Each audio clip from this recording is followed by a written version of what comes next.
ज्ञान कर्म संन्यास। न माम कर्माणि लिम्पन्ति न मे कर्मफले स्पृहा यदि माम यो विजानाति कर्म ही न समझति। भगवान कहते हैं कोई व्यक्ति दिखावा करने से बड़ा नहीं होता। छोटा बन करके जो बड़ा काम करता है वो महान कहलाता है। और भगवान श्री कृष्ण तीनों लोकों के स्वामी हैं, परंतु उनके साथ में रहकर अर्जुन नहीं पहचान पाया। इसलिए नहीं पहचान पाया क्योंकि भगवान श्री कृष्ण छोटे से छोटे काम करने लगते। उन्होंने कभी ये दिखाने की कोशिश नहीं किया कि मैं जगत का स्वामी हूं, बल्कि भगवान छोटे से छोटे काम करते थे।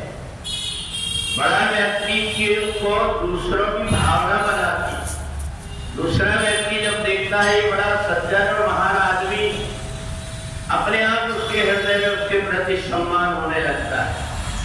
परंतु यदि कोई व्यक्ति अपने आप को बड़ा दिखाने की कोशिश करे कि मैं बड़ा हूं, तो वो बड़ा नहीं होता बल्कि और छोटा होते जाता है।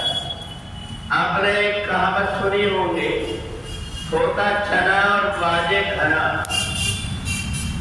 जो चना बड़ा होता है अपने बॉडी के अंदर, अगर उसको हिलाओ तो वो बचता नहीं क्योंकि बड़ा दाना रहता है। और छोटा दाना जिसमें पड़ा है उसको हिलाओ तो वो गड़गड़ करते आवाज आती है। भगवान श्री कृष्ण इतने बड़े होकर के भी हमें ये बताते हैं कि जीवन में जितनी सरलता, जितनी सहजता हमारे जीवन में आ जाएगी, उतना ही हम परमात्मा के निकट हो जाते हैं।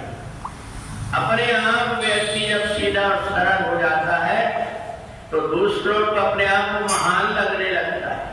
उसकी वाणी देख करके, उसका व्यवहार देख करके, सीधी और सरलता देख करके जहां कहीं लगा वहां पर बैठ गया, जो कुछ मिला तो खा लिया। तो इसलिए अर्जुन ने भगवान की तरफ देखा।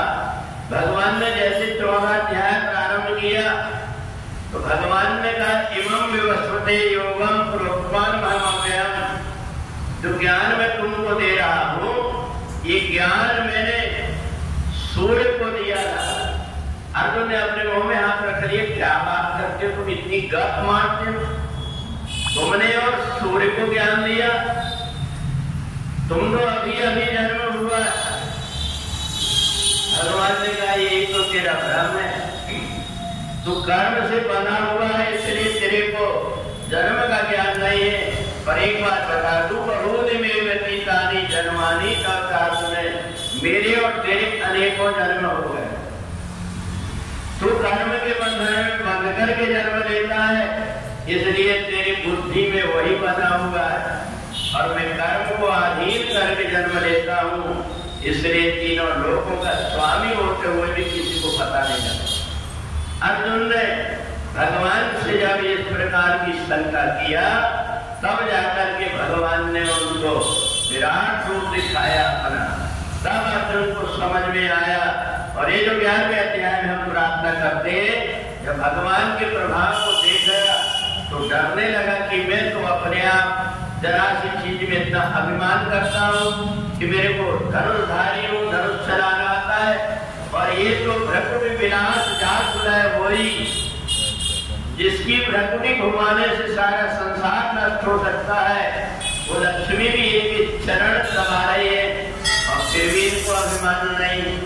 तो अर्जुन को तब जाकर के भगवान ने ज्ञान, कर्म और संन्यास तीनों चीज बताया। कर्म करो, ज्ञान रखो, परंतु इसका अभिमान मत आने दो। अभिमान अगर व्यक्ति में आया तो जिंदा में और मुर्दा में यही अंतर। जिंदा व्यक्ति चाहे जैसा झुक जाता है और मुर्दा को तुम कितना भी कोशिश करो वो अकड़ा रहता है, वो फिर झुक नहीं पाता। इसलिए नन्हे नन्हे बने रहो जैसी नन्ही धूप। 14वें अध्याय में भगवान कहते हैं मैंने जीवन में ज्ञान को आश्रय धारण किया है, इसलिए मेरे को अहंकार नहीं होता। और जो व्यक्ति अपने जीवन में अहंकार करता है, एक न एक दिन उसका पतन हो जाता है। बोले वृंदावन